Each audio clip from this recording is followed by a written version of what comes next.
This is ALEKS Week 3 Help. My name's Professor Deborah Brown, and I'm going to start here with the first type of question. All right, so the first type of question is solving a one-step problem using D equals RT. D equals RT stands for distance equals rate times time. So you just fill in what you have. For this particular problem, it gives you 3 miles per hour, which is your rate. And this gives you 4.8 miles, which is your distance. So you would plug this in just like it shows you in the example. 4.8 because that's your distance. Rate is 3, and we don't know our time. So then you would divide both sides by the 3, and then you would get 4.8 divided by 3, which is 1.6 hours.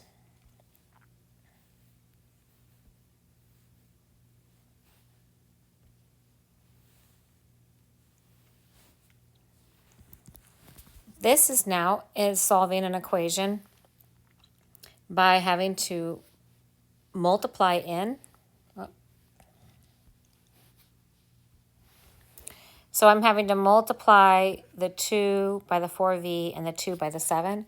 This literally means 4v plus 7 plus 4v plus 7. It's just 2 of those equals 62.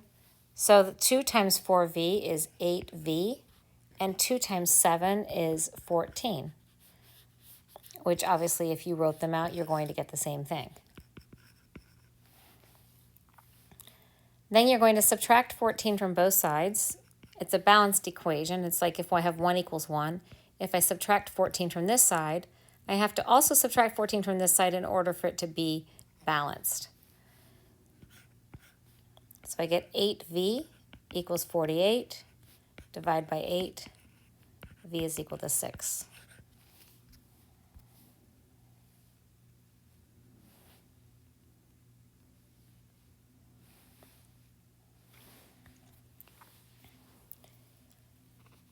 Solving variables on the same side. So solving equations here with variables on the same side. So here I have 5u and 4u. The first thing to do is make sure you add those together. And that's in this problem here where you get 9u. And then solve the same way. Divide by 9 on both sides. And then you get 6 is the answer.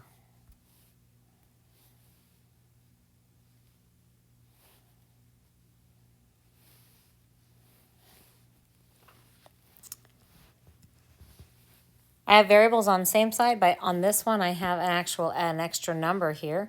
So I have the 7u and the negative 10u, which that's literally like 1, 2, 3, 4, 5, 6, 7. And then this is minus 1, minus 2, minus 3, minus 4, minus 5, minus 6, minus 7, minus 8, minus 9, minus 10. And so literally what I have is these 3 u's left. That's what this particularly means.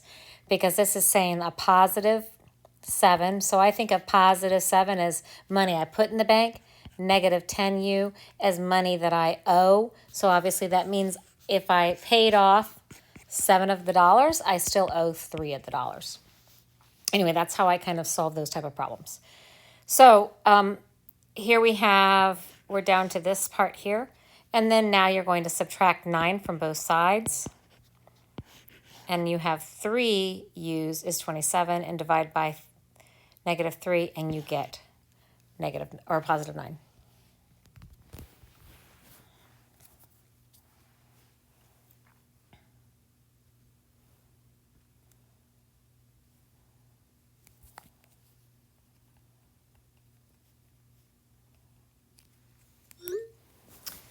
All right, for this next one, linear equation.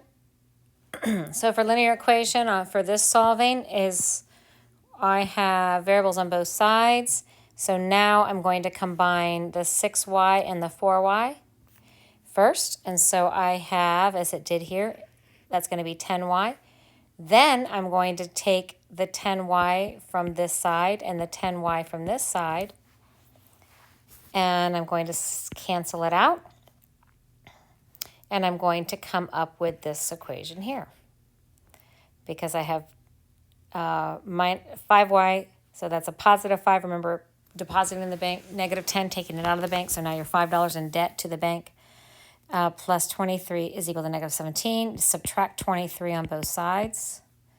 And that gets you the negative 5y equals negative 40. And then, of course, divide by negative 5 on both sides to get y equals 8.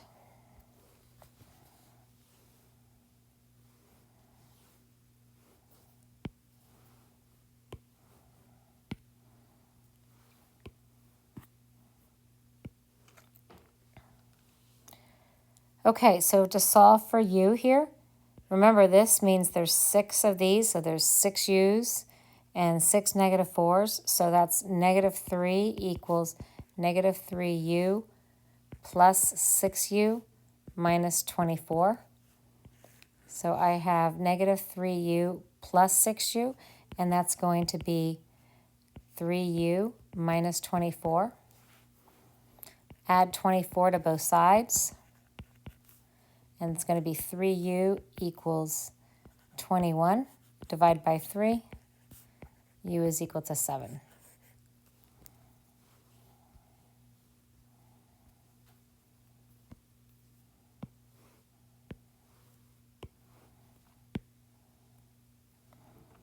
Linear equation with several occurrences, variables on both sides. So this one's now variables on both sides, and you're going to have to distribute first. So here I get 7y minus 20 equals negative 8y plus 40. That's where I am here. Or not quite, I guess. I'm not quite there. I'm going to now add 20 to both sides. That's right here. And I get 7y equals negative 8y plus 60. Subtract or add 8y to both sides. And I get 15y is equal to 60. And that's where I am here. Divide both sides by 15 to get y equals 4.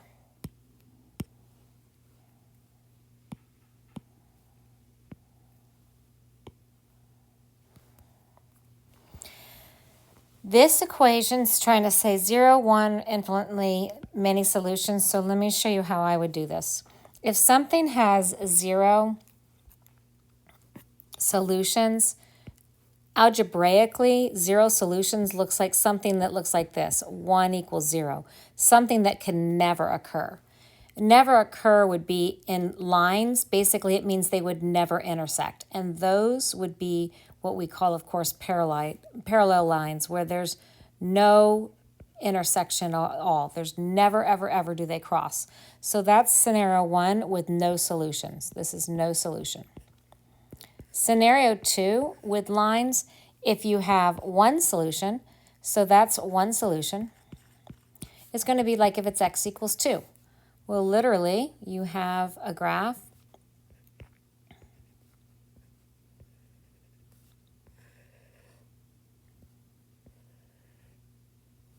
And here, it's where my x is equal to 2 is equal to the solution. One solution gives a value and gives a variable.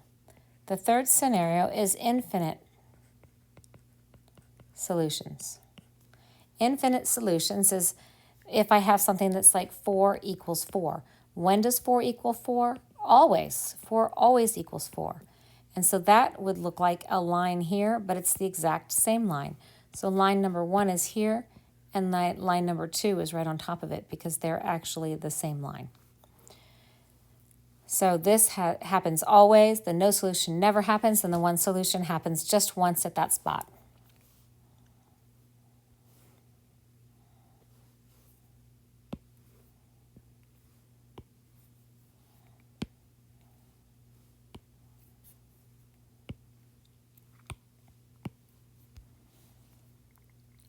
This one is you're supposed to go ahead and just explain, or put into an expression. An expression is something without an equal sign. If it says an equation, you would need an equal sign. So Deandra had N baseball cards. Today he gave 13 away. So that's just going to be how many he has minus the 13 he gave away.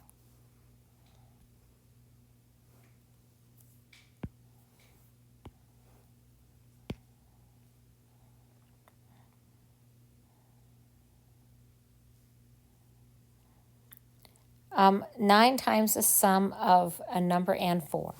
So what you're going to do here is you're going to break this down. First of all, it says 9 times the sum. Whenever you see something that says the sum, that tells you you're going to add something. So 9 times the sum. So I have something plus something. 9 times the sum of a number and 4.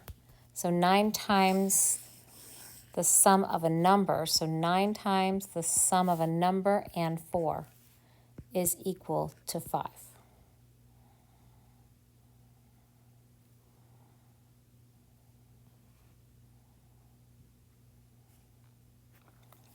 Oh, hold on, and don't forget your parentheses because it's saying 9 times the sum of a number and 4. So don't forget your parentheses. Oops, get the parentheses there.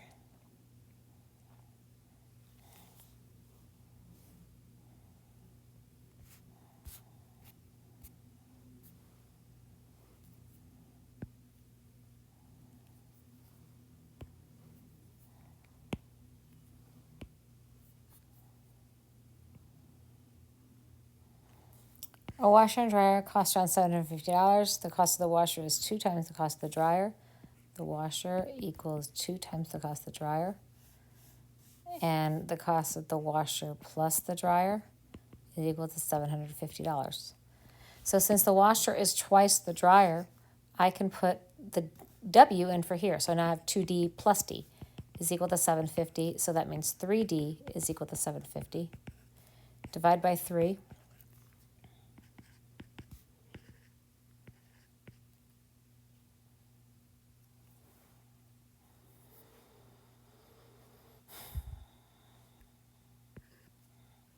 So it says the cost of the dryer is $250.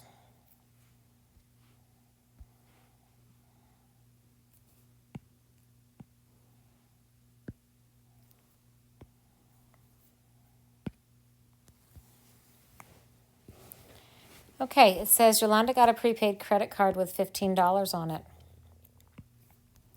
Her first purchase with her card, she bought some ribbon from a craft store. The price of the ribbon was 23 cents per yard.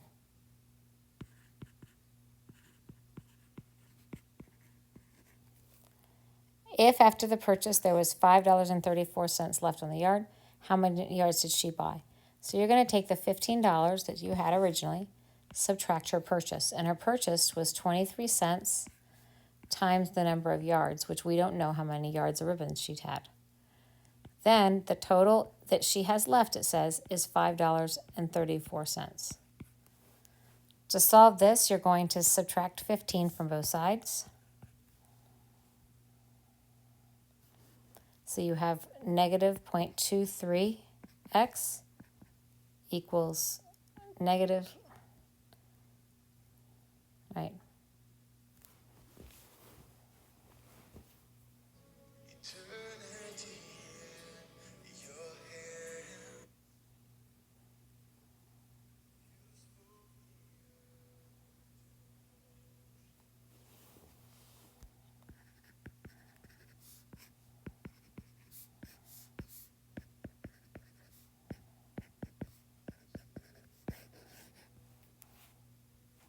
So 42 yards of ribbon.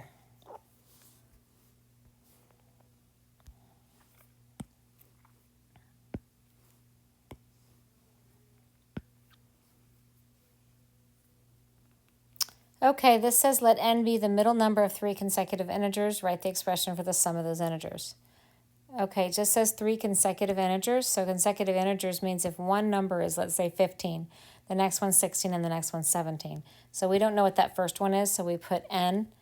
The second number we're going to call n plus 1, and the last number we're going to call n plus 2. And you can simplify this to 3n plus 3. Now this one did a little bit different and did n minus 1, n, and n plus 1. Either way would be fine. This one's doing before and after, but you can also say that the n plus 1 is the integers, but if it's asking specifically, let n be the middle. So this would be if you had a specific integer, but because this one's specifically saying middle, you can't do it this way. Instead, you have to do it a separate way because this one already gives you this. It gives you the middle integer here. So the integer to the left is n minus 1, and the integer to the right is n plus 1. So typically in any integer problem, you could do it the way I just did it here. However, there's one piece of data here that says, hey, this is now the middle number. And since that's the middle number, the only way we can do that is if we call this one n. And so when I add that together, you get this as 3n.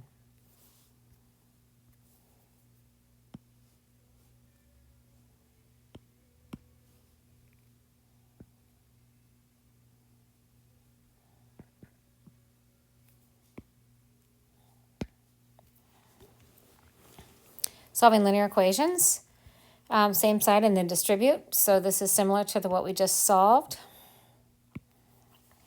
in a couple ones ago. So we have negative 4x plus 2x plus 16 because I distributed the 2 to the x and the 2 to the 8. That's where I got the 2x plus 16 equals 10. Subtract 16 from both sides and combine the negative 4x plus 2 to get negative 2x. So you get negative 2x, and those would cancel, equals negative 6, and x is equal to 3.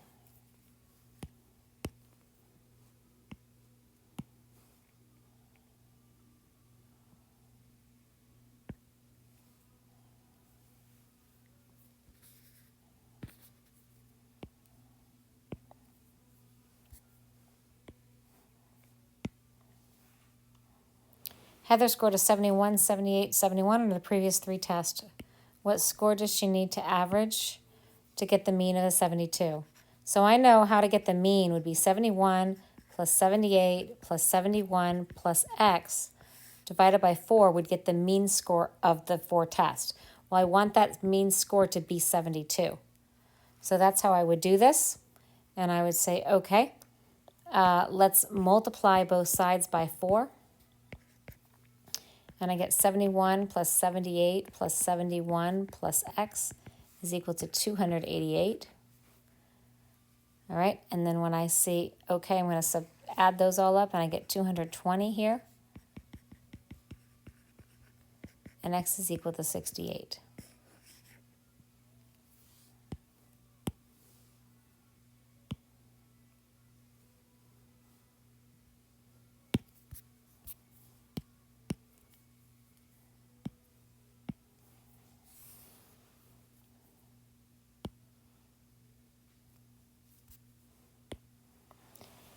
Okay, write an inequality for the real world solution. So here we have, this is to qualify for the championship, a runner must complete the 10-kilometer race in no more than 50 minutes. So that means 50 or less. And this says the cruising speed of a bullet train will be in excess of 130 miles an hour. So that doesn't mean 130 or less. It doesn't even mean 130 or more. It just means more than 130. That's where that comes from.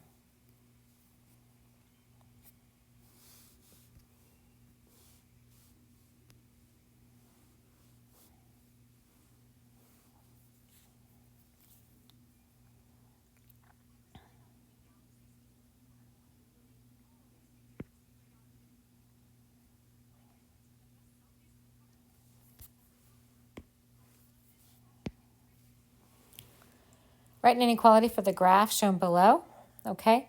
So whenever you have a dot, that's going to be, it actually means it equals. So when you have a dot to the left, that's going to be all these numbers, x, we're going to say, is less than or equal to whatever this number is. When you have a dot to the right, you're saying all these numbers are representing x. And you're saying that x is going to be greater than or equal to whatever that number is in here.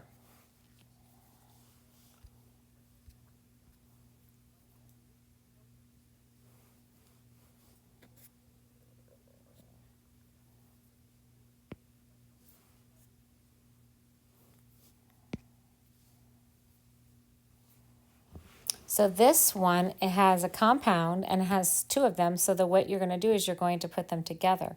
So this is going to be both x greater than or less than or equal to 1 or greater than or equal to 5. And so this is how you would combine it.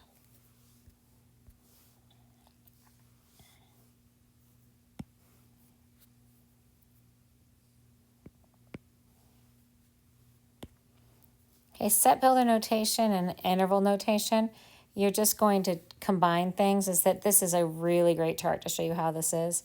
Basically, anytime there's a solid dot, you can see that it's going to translate to a bracket. The solid dot means that it touches, that it's equal to, that it touches.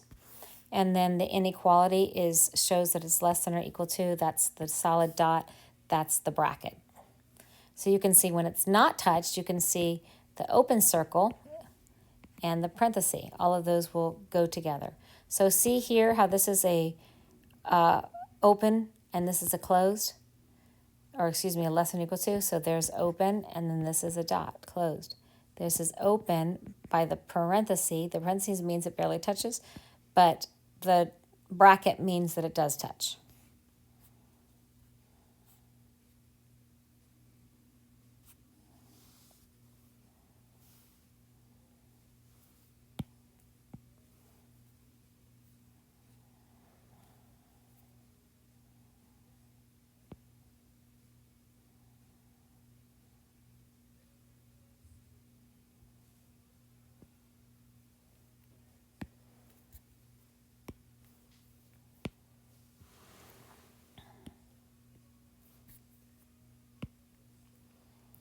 Solve the inequality. So the inequality, you use the inequality just like it's an equal sign. The only thing that changes with an inequality is like if I have x is less than or equal to negative, or I'm sorry, let's try that again. If I say negative 3x is less than or equal to 30. All right, so if I divide by negative 3, because I'm dividing by both sides, what happens is this inequality switches. So that's going to be positive, or excuse me, greater than negative 10. Any other time, if you don't divide or multiply by a negative, any other time it stays the same. I'll show you how this works. Like if I have x is less than or equal to 1, let's say. Then let's multiply both sides by negative 5. If I don't change that sign, look what happens. Negative 5x is less than negative 5. And so now I'm saying negative 5x is less than negative 5. And in fact, I say, well, what I'd have to do is I'd multiply it. And so actually that would switch. So that would be a positive 5x. So if I had here, same thing. If I have 1/5 x is less than or equal to 1. And so let's put a negative, sorry. Let's multiply both sides by negative 5, just to give an example, and say, oh, okay, what happens? Well, these are going to cancel out to x, but if I don't switch this, look what happens. Just a second ago, I had 1/5 x is less than 1, but I'm saying, and I would now say x is less than 5, or negative 5. But that doesn't make sense because I just said that 1/5 x is less than 1. So this is actually would switch on you.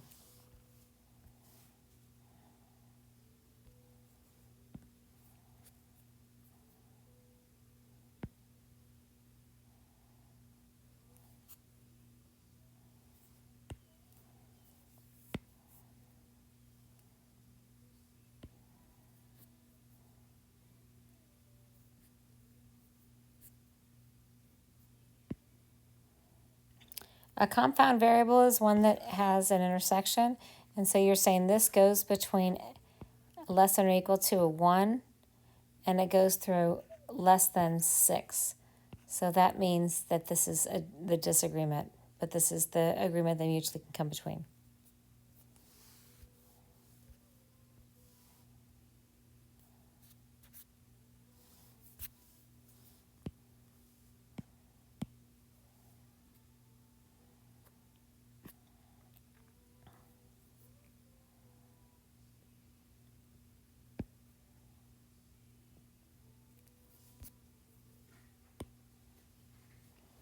Here's another one. For this one here, we're going to solve on both sides.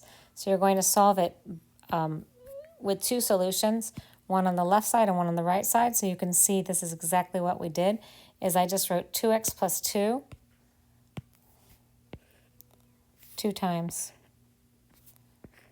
And you're going to solve the left side and the right side separately. So you end up getting negative 3 is less than x, and x is less than or equal to 5. So that means I know that the solutions are right between here.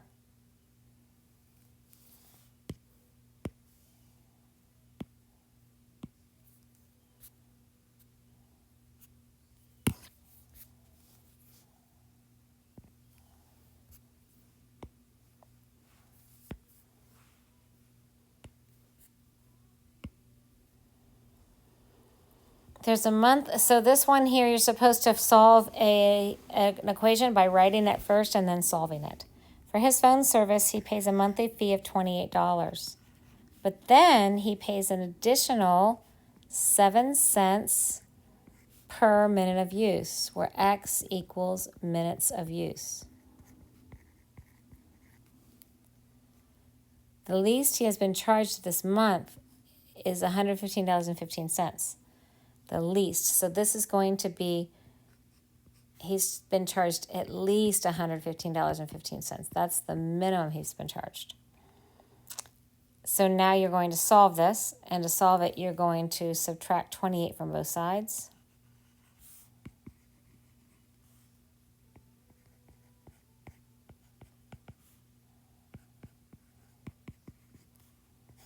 And then subtract or divide by 0.07.